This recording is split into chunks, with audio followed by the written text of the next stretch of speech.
Sorry sorry, अरे थोडा उशीरच झाला, बसच मिळत नव्हती. बोल ना, एवढं घाईघाईत का बोलावलंस? अशोक, कधी करायचं आपण लग्न? आता तर आई पण मागे लागली.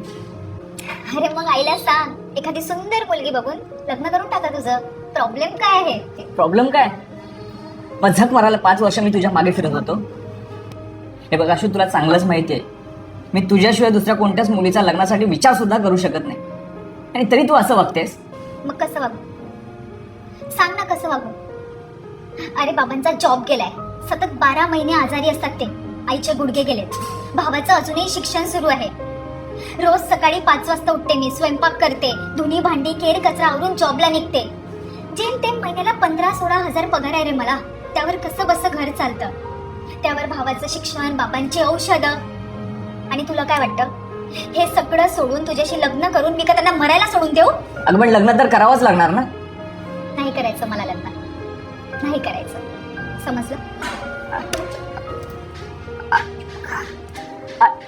आशू, आशू, आशू.